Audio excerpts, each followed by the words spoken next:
Howdy peeps, and welcome back to the channel for another kit review. Yay! And another Russian tank, even bigger, yay. The new, well I say new, it says 2017 Trumpeter 135th T14 Armata. The replacement for the T90s, and looks to be a rather cool looking tank with some interesting features. No crew in the turret, they're all in the hull, so everything's remotely operated up there. Auto loaders and remotes and everything. So let's get started and have a look-see in the box. Oh, I have cut the seals. I haven't actually looked inside yet, so it's going to be interesting. I've been a good boy. So what do we start with? Fairly full box. So we'll move that out of the way. Try not to smack the camera too hard. Start with the usual advert for Trumpeter's master tools. Some interesting looking ones. The electric sander and polisher. Does look like it'd be quite a cool thing to have. Electric cutters, drills, paint mixers, track maker assembly jig for track links. That could be cool. Certainly a more precise method than the piece of upside down tape with a ruler stuck to the edge of it. Might be worth looking into if you build a lot of tanks or you're really not a huge fan of indie links. So something to look out for. I'll pop the destructions and the colour schemes to one side, and we'll start with where we normally start with, the lower hull. And I'm going to zoom in a little bit, which involves grabbing hold of the camera somewhere around there. Move that up. Yeah, just make sure everything's going to be in shot.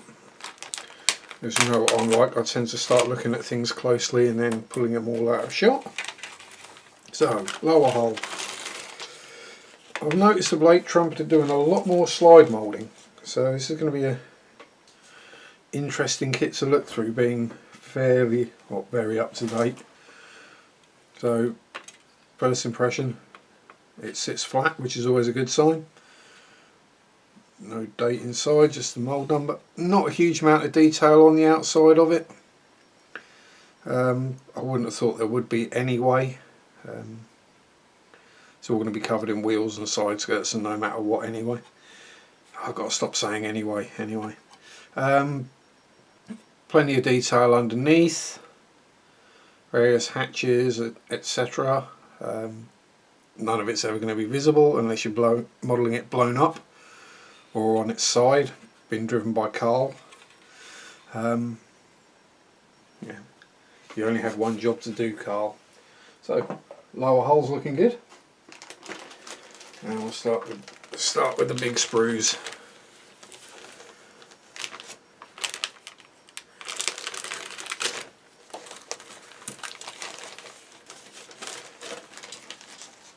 Which is the upper hull and side skirts.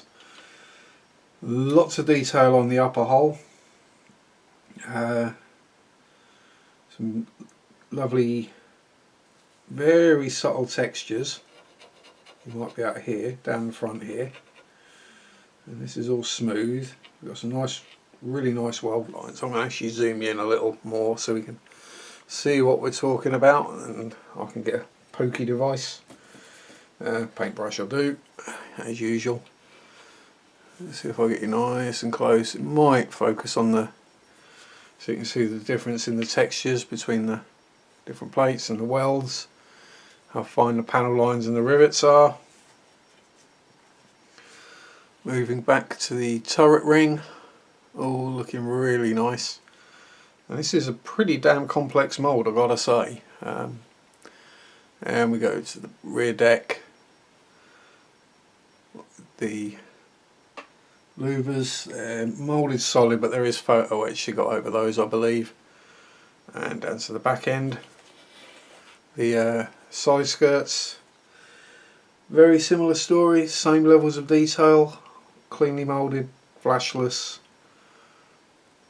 Yeah, very nicely done, crisp and clear. And then we have something that's probably going to break when we try and cut it off, which is the rod that goes across the back. But they normally break, so it's not a huge issue. Bit of tape, we'll soon glue that back together again. And I'll zoom you back out again, because we don't want to be zoomed right in all the time, do we? Somewhere around there, a dupe. There we go. So, according to the box, this kit has 730 parts, so fairly low parts count, especially the best part of 400 of those are tracks. We have the upper fenders here, again clean, crisp, it's nice, again very nice actually, moulded checkered plate detail. Lower ring of the turret, some stowage boxes, gun mantlet, random odds and sods and small parts, and all looking very nice. As you can see, the side skirts are a slide mould again. Hang on, I'm just going to have a drink. This always happens, doesn't it? Get 5 minutes in, need a drink.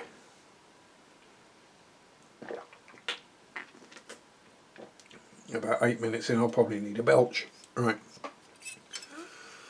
We'll just check the underside.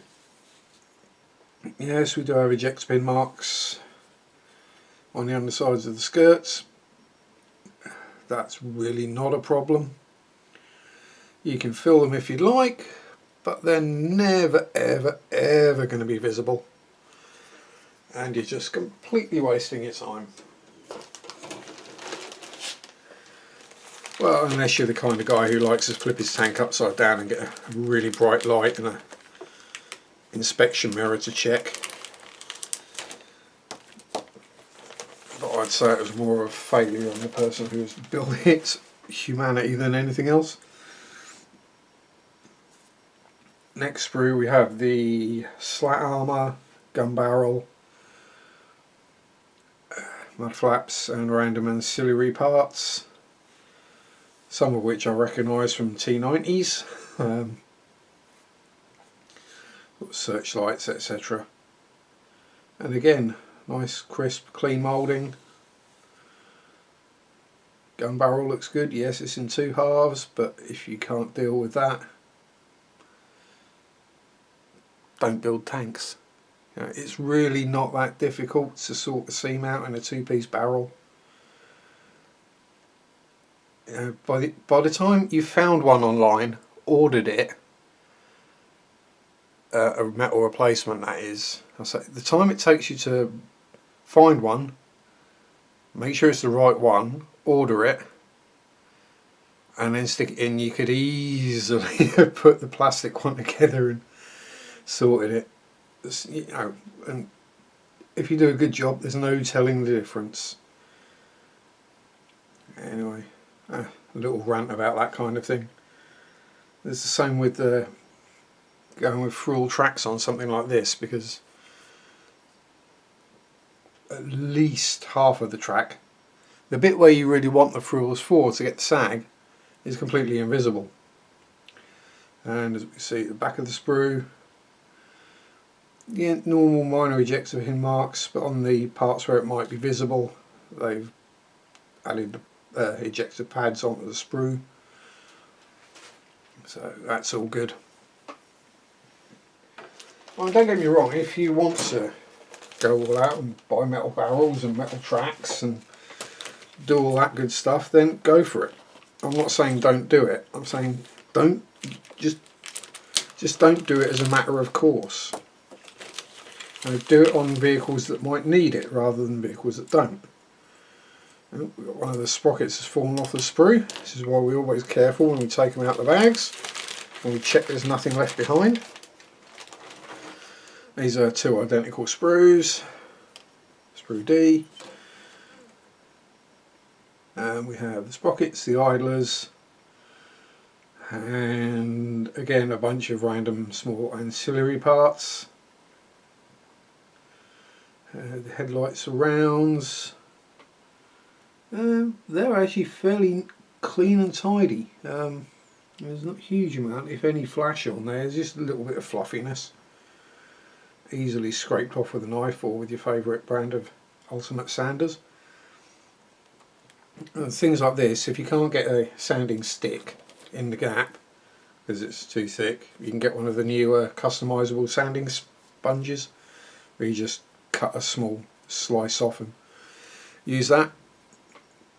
And the back, yeah, so they're Russian sprockets and idlers. They haven't changed since, I think, about the T14, I don't think. But, you know, if it ain't broke, don't fix it. And next we have two bags which are going to be, I'm guessing, identical. Yeah, they're just wheels, I think. Are they the same wheels? No, we've got different wheel parts in each bag. Oh joy. So, let's have a look-see. We've also got Trumpeter as usual foam to protect something delicate. Why all manufacturers don't do this, I don't know, because it's not exactly difficult to do. Well, they've managed to tape the two sprues together with it, but never mind, let's find where the end of the tape is.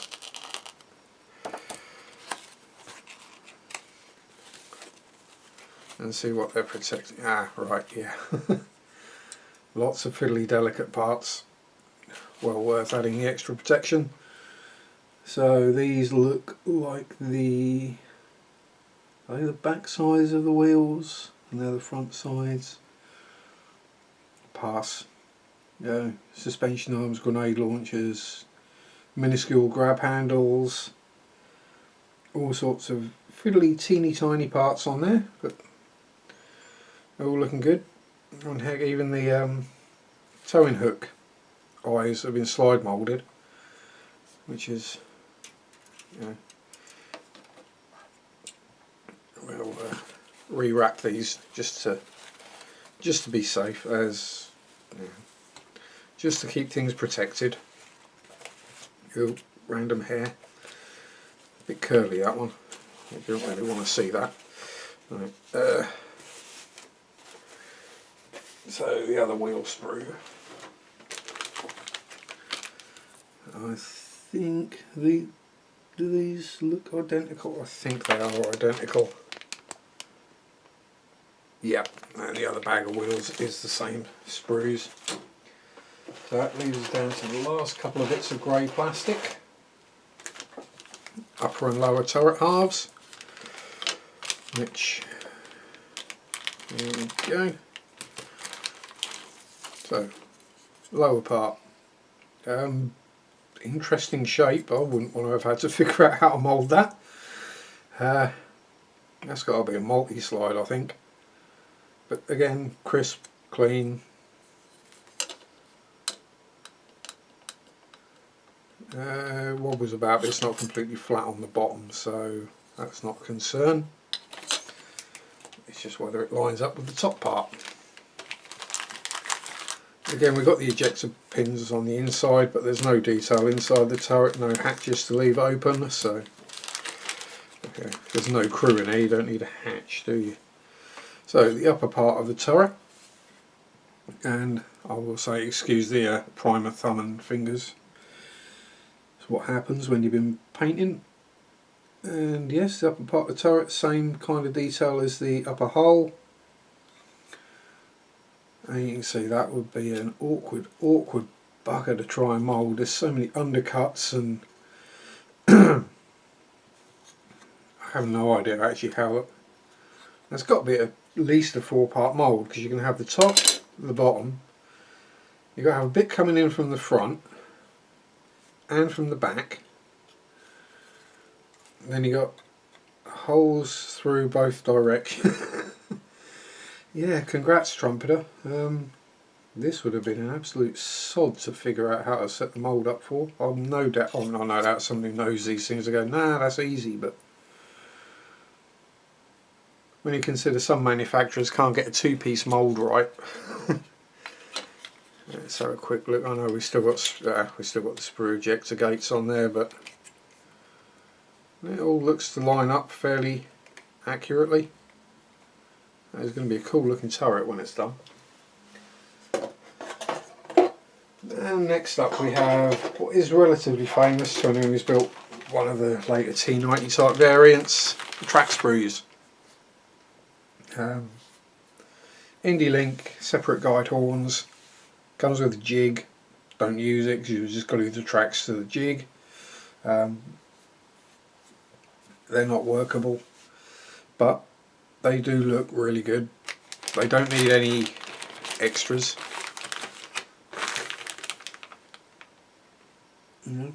Job done. Just click, what does it say there? I think it's something like 96 links per side, something like that on a T90. This is probably fairly similar. But you'll probably be able to get away with about 50 because you won't need to do the ones behind the side skirts. Simply because you won't be able to get the bloody things on anyway once you've built them. Right, let's move stuff back where it goes. This is a very tightly packed box, so yeah,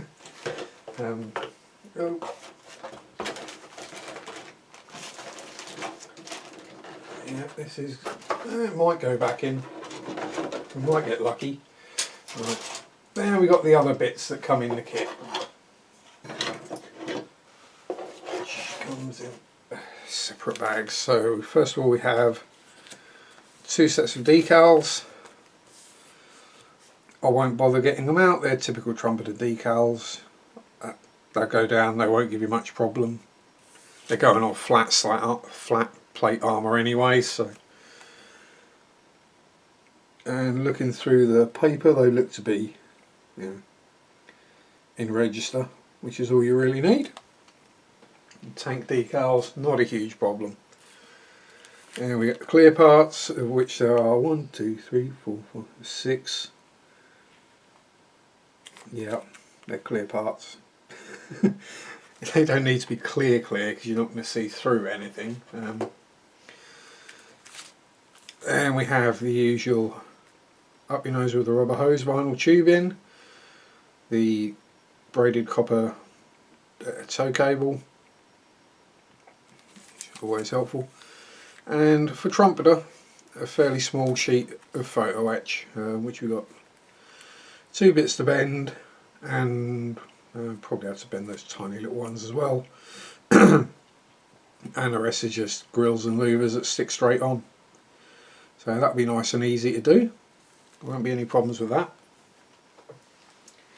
And any bending I have to do, I got a, don't know whether I said this was a Christmas present from Mary. And any small pieces that need bending, she also got me a pair of Tamiya photo etch bending pliers, so that will sort that issue out. Well, it will save me using my Hobbycraft flat nosed ones, which are around here somewhere. I bought a pair of flat square jawed pliers from Hobbycraft, specifically for bending small pieces of etch, and I've got one of the Trumpeter photo etch benders as well, which just makes life easier. So we have the colour call-outs, the standard Russian green, which is the one with all the decals on it from a parade, I'm guessing, and that does look cool in the dark green. And we have the 2 camo options with the green, sand and black, and sand, baby poop and black. Given the way my mojo's been of late, it's going to be the green one. I'm struggling with low mojo, and the concept of masking out another splinter camo or even just a 3-tone camo pattern on the tank, no thank you, not right now. Once the mojo's back, we'll happily be doing that kind of thing. Anyway, and last but not least, the destructions. Usual bump. If you've watched my videos, you know I've reviewed quite a lot of trumpeter kits. They're all the same instruction wise. Sprue layout. Start with the rear plate, idler, idler arms, idlers, wheels, blah blah blah, sprockets, lower hull, suspension arms going on, front armour going on, wheels going on, tracks going together, and yep, 96 track links per side. Apparently requiz was 96 links. What I will do is I'll do the bottom, the front and the back, and just enough to hook over the idler and the sprocket, because once the fenders and the side skirts go on, you can't see anything. And we get on with the top hull, upper hull even, which is where you can see most of the PEs going. You've got all the vents going on there basically, little bits, various crew hatches at the front, little extras. Lob that on top of the lower hull, lob the lob the fenders on, lob the side skirts on, cover up 2/3 of the tracks, tow cables, extra little bits, stowage, blah blah blah, slat armor going on. That's what most of those fiddly little bits were. They were the mounts for the slat armor. Then onto the turret. Gun goes together, bottom goes together, gun goes in, turret goes together, and then all the little ancillary parts go on the top. And yeah, all looks fairly simple. And the last page, pop the turret on, sit back and admire. So, I didn't actually look. Has this got those annoying bits where you have to put the turret on at an angle and then it clips it in? Not obviously. There's probably a separate part goes in. Yeah, so actually, let's double check that. Have a good look. See, there's one thing I normally end up having to do with a turret. No, it looks like it just sits in the hole. That's okay. There's some of them they put the sort of two slots in the upper hull turret ring and 2 tabs on the turret, and then by the time you've got paint on there, you can't get the turret on properly, so you end up cutting the things off anyhow. So here we have it. Trumpeter's T14, Russian T14 Armata main battle tank. Impressions? Looks a damn good kit. It's typical trumpeter Russian armour. It will go together well. Bit fiddly in places, but that's good. It's not a Tamiya kit. You're not going to chuck it together in an afternoon. And I'm not saying it's going to take extra modelling skill to put it together. It just takes a bit longer because there's more parts. But yeah, anyway, hope you enjoyed. Any questions or comments, stick them down below in the comments, as it were. Enjoy your modelling, have fun, peace out, rock on, bye bye.